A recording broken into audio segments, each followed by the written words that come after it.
이번 강의에서는 전기 저항과 전류와 전압의 관계를 나타내는 전기에서 아주 중요한 오음의 법칙에 대해 공부를 해보기로 하자. 먼저 전기 저항에 대해 알아본다면 전기 저항이라 함은 전류의 흐름을 방해하는 정도를 전기 저항이라 하고, 문자로는 R을 사용하고 단위로는 오음을 사용한다. 읽을 때는 오음이라 읽어주어야 한다. 그렇다면 전류가 흐를 때 전기 저항이 생기는 이유는 도선을 따라 이동하는 전자들이 원자와 충돌을 하기 때문에 전기 저항이 생기게 된다. 이때 전기 저항의 크기는 물질의 종류에 따라 달라지게 되고 도선의 길이와 도선의 굵기에 따라 전기 저항의 크기가 달라지게 된다. 먼저 물질의 종류를 본다면 물질 종류에 따라서 원자의 배열이 다르므로 전기 저항이 다르다. 금속과 같은 도체들은 전기 저항이 작아서 전류가 잘 흐르게 되는 반면, 나무나 고무나 유리와 같은 부도체들은 저항이 커서 전류가 흐르기 힘들다. 몇 가지 물질들의 전기 저항을 비교해 본다면 은, 구리, 금, 알루미늄 같은 금속들은 전기 저항이 작은 반면에 나무나 고무, 유리 같은 부도체들은 전기 저항이 크다고 얘기를 했다. 그리고 한 가지만 더 얘기를 한다면 금속 중에 구리가 전기 저항이 작기 때문에 현재 전선으로 사용하고 있다. 그렇다면 구리보다 저항이 작은 은을 사용하면 더 좋겠지만 가격이 비싸 현재는 구리를 사용하고 있다. 그리고 전기 저항은 물질의 종류에 따라도 다르지만 도선의 길이와 도선의 굵기에 영향을 받게 되는데, 도선의 길이를 먼저 설명한다면 고속도로에 차들이 잘 달리고 있을 때에 비포장길이 나타난 경우를 생각을 한번 해보자. 비포장길이 나타나게 되면 차들의 흐름을 방해하게 되고 이 비포장길을 전기 저항에 비유를 할 수 있다고 본다.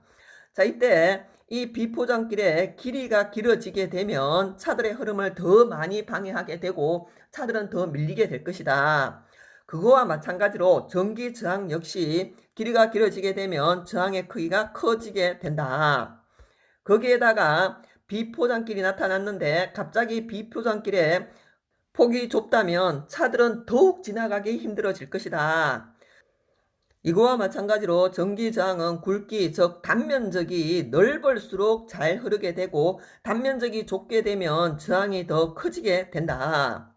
그래서 가늘고 길수록 전기 저항이 커진다는 사실을 기억을 해주시고, 한 번 더 정리를 한다면 전기 저항은 길이가 커지면 저항이 커지니까 비례관계이고, 단면적은 작을수록 저항이 커지니까 반비례관계가 된다.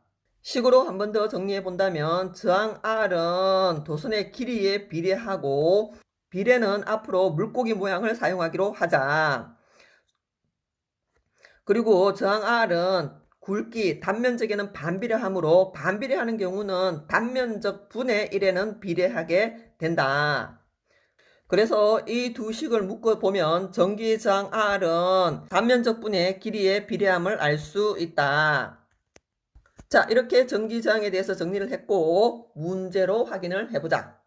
저항비를 계산하는 방법을 문제로 확인을 해본다면 첫 번째는 A와 B 도선이 있는데 A 도선은 단면적은 2cm의 제곱이고 길이는 10cm인데 B 도선은 단면적은 4cm의 제곱으로 2배가 되고 길이는 5cm로 2분의 1로 줄어들었다. 이때 A의 저항을 25ohm이라 할 때 B의 저항을 계산하세요 하잖아, 그지? 그러면 계산 방법을 두 가지로 설명을 해준다면 A의 저항 25ohm에다가 전기 저항은 길이에 비례하므로 길이가 반으로 줄어들면 저항도 반으로 줄어들게 된다. 그래서 20에 2분의 1을 곱하고, 그리고 단면적과 전기 저항은 반비례이므로 단면적이 2배로 넓어지게 되면 저항은 한 번 더 줄어들게 된다. 그래서 2분의 1을 한 번 더 곱하게 되고 그러면 B의 저항이 5ohm이 된다. 다른 방법으로는 전기 저항 R은 단면적 분의 길이에 비례한다고 했다. 그래서 비례식을 사용할 수 있는데 A 같은 경우는 단면적 2분의 길이가 10cm일 때 저항이 25ohm이었다. 그렇다면 B는 단면적 4의 길이가 5일 때의 저항값 X는 얼마일까요? 라고 비례식을 세우고 푸는 방법이 있다. 이렇게 계산을 해도 역시 B의 저항은 5옴임을 알 수 있다. 자기한테 맞는 방법을 택해서 계산을 하면 되고, 다음 문제로 내려가 본다면 길이가 L이고 단면적이 S인 그리고 전기저항이 R인 도선을 고르게 엿가락 느리듯이 고르게 느려서 길이를 2배로 할 때 전기저항은 어떻게 될까요? 하는 문제인데, 자, 이때 길이를 2배로 고르게 느리게 되면 단면적은 반으로 줄어들게 된다는 사실을 알아야 한다. 그러면 처음에 저항 R에다가 길이가 2배가 되었으니까 곱하기 2를 하시고, 단면적이 반으로 줄어들 경우에는 저항도 반으로 줄어드는 게 아니라 2배로 늘어난다는 사실을 기억해서 나중 저항은 처음에 4배가 되어서 4R이 되게 된다. 한 번 더 응용을 한다면 만약 도선을 고르게 늘려서 길이를 3배로 만들게 되면 저항은 9배로 커지게 된다는 사실도 알아두자. 이어서 오음의 법칙에 대해 알아보도록 하자. 우리는 앞에서 전류의 세기와 전압과 전기 저항을 배웠다. 이 세 명의 관계를 정리한 게 오음의 법칙인데, 전류의 세기 I는 전류를 흐르게 하는 능력 전압 V가 클수록 커진다. 클수록 커지는 것은 비례관계라고 했다. 그래서 I는 V에 비례하고, 거기에 반해서 전기저항 R은 전류가 흐르는 것을 방해하는 정도로서 전기 저항이 커지게 되면 전류의 세기는 약해진다. 그래서 반비례 관계가 되고, 식으로 적어보면 반비례는 분의 1에 비례한다고 했었다. 그래서 I는 R분의 1에 비례하게 된다. 이 두 식을 묶어 오음의 법칙이 나오게 되는데, I는 R분의 V에 비례하게 되고, 단위를 암페어 사용하고 오음을 사용하고 볼트를 사용하게 되면 비례식을 바로 등식으로 바꿔서 I는 R분의 V가 된다. 그러면 이 식에서 V는 IR이 되고 R은 I분의 V라는 사실을 알 수 있게 된다. 이런 식을 암기할 때는 풍뎅이 등짝을 사용하기로 하자. 풍뎅이가 한 마리 있는데 등에 날개가 2개가 있을 때 V는 IR을 넣어주면 식을 암기하기가 좋다. 옆의 관계는 곱하기가 되고 상하 관계는 나누기가 되어서 이 식을 외울 때 도움이 되리라 본다. 여기에서 한 가지만 더 얘기하고 넘어간다면 상하 관계인 V와 I 그리고 또는 V와 R 둘은 비례 관계이고, 거기에 반해서 I와 R 둘이는 반비례 관계이다. 그래프로 살펴본다면 저항이 일정할 때 V와 I 그래프를 보면 둘은 비례 관계로서 비례 그래프를 그리게 된다. 또한 전류가 일정할 때 저항에 따른 전압을 보면 역시 비례 그래프가 되는 반면에, 전압이 일정할 때 저항이 커지면 전류의 세기는 줄어들게 되고 반비례 그래프가 나타나게 된다. 중요한 만큼 한 번 더 확인을 해본다면 풍뎅이 등짝이 있을 때 V는 IR이라고 했다. 그리고 요렇게는 비례 관계였으며 요렇게 둘이가 반비례 관계였다. V와 I는 비례 관계로서 X축이 I가 되고 Y축이 V가 되나, X축이 V가 되고 Y축이 I가 될 때나 둘 다 비례 그래프를 그린다. 그러나 가와 같은 경우는 X축이 전류의 세기 I이므로 기울기의 의미를 보면 기울기는 X축의 변화량분의 Y축의 변화량인 걸 알고 있을 것이다. 그렇게 되면 X축은 I를 의미하고 Y축은 V를 의미하고 있으므로 I분의 V가 되어서 R이 된다. 그래서 A도선과 B도선 중에서 기울기가 큰 A도선의 저항이 크다는 사실을 알 수 있다. 거기에 반해서 나 그래프에서 기울기는 V분의 I가 되고 V분의 I는 R분의 1이므로 기울기와 전기 저항이 반비례 관계가 되고, C와 D 중에서 기울기가 작은 D의 저항이 더 크다는 사실을 알 수 있다. 또는 가 그래프에서 전압이 같을 때 전류의 세기가 약한 A의 저항이 크다는 걸 한 번 더 확인할 수 있고, 마찬가지로 나에서도 전압을 같게 두고 전압이 같을 때 전류의 세기가 센 C가 저항이 작고 전류의 세기가 약한 D의 저항이 크다는 사실을 한 번 더 확인할 수 있다. 이렇게 그래프를 볼 때는 X축과 Y축에 잡힌 물리값을 반드시 확인해야 한다. 계산을 통해 오음의 법칙을 한 번 더 확인해 본다면 풍뎅이 등짝을 잘 기억하고 있으리라 본다. 전압과 저항이 주어졌을 때 전류의 세기 I는 R분의 V이므로 50분의 10해서 5분의 1, 0.2A의 전류가 흐르고 있다.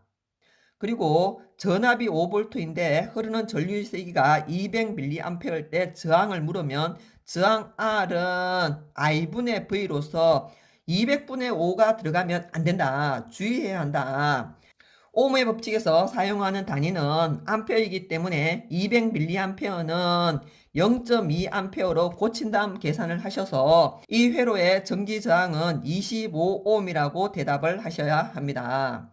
그리고 전압 V는 IR이므로 저항이 1.5ohm인데 3A의 전류가 흐르고 있다는 말은 4.5V의 전압이 걸린 상태입니다. 쉽게 계산할 수 있으리라 믿고 다음으로 넘어가자. 좀 더 난이도를 높여 한 번 더 확인을 해보자. 역시 VI 그래프이고 이렇게 세 도선의 전압에 따른 전류의 세기가 다음과 같을 때에 저항과 길이와 단면적의 크기를 부동으로 비교하라고 하잖아, 그치? 그러면 X축이 V이고 Y축이 I이므로 기울기는 V분의 I가 되고 V분의 I는 R분의 1로서 이 그래프의 기울기가 저항과 반비례 관계라는 걸 알아야 하고, 그래서 저항이 C가 가장 크고 B, A순이 되며 만약 이 저항의 물질의 종류와 굵기, 단면적이 같다면 길이 역시 C가 가장 길고 B, A순이 될 것이다. 그러나 길이가 같고 단면적을 부동으로 비교하라고 하면 단면적은 저항하고 반비례 관계였다. 그래서 A가 가장 크고 C가 가장 단면적이 좁다는 걸 알아야 한다. 자, 우리는 여기에서 한 발 더 나아가서 전압과 전류 값이 숫자로 나타나 있으니까 계산을 한번 해보도록 하자. 저항 R은 I분의 V이므로 숫자를 넣어주면 A는 15분의 15 해서 1ohm의 저항이 나오게 되고 B는 10분의 15 해서 1.5ohm임을 알 수 있고 C는 5분의 15 해서 3ohm임을 알 수 있다. 그래서 A, B, C의 저항비를 적어본다면 2대 3대 6이 된다는 사실을 알 수 있고 고로 도선의 길이 B 역시 2대 3대 6이 될 것이다. 그러나 단면적 비를 적을 때 주의를 해야 된다. 반비례라고 해서 6대 3대 2라고 적으면 안 된다. 만약 물질이 두 개이고 저항비가 2대 3일 때 단면적 비를 묻는다면 3대 2로 바꾸어서 대답을 해도 되지만 세 개일 경우에는 6대 3대 2라고 쉽게 대답하면 안 된다. 주의를 해야 한다. 그래서 반비례 관계이므로 저항값 2분의 1대 3분의 1대 6분의 1로 적어야 하고 이것을 간단한 정수비로 적어준다면 6을 곱해서 3대 2대 1이 됨을 알 수 있다. 자, 이렇게 해서 전기저항과 오음의 법칙에 대해 공부를 해봤다. 이번 강의는 여기에서 마무리하도록 하겠다.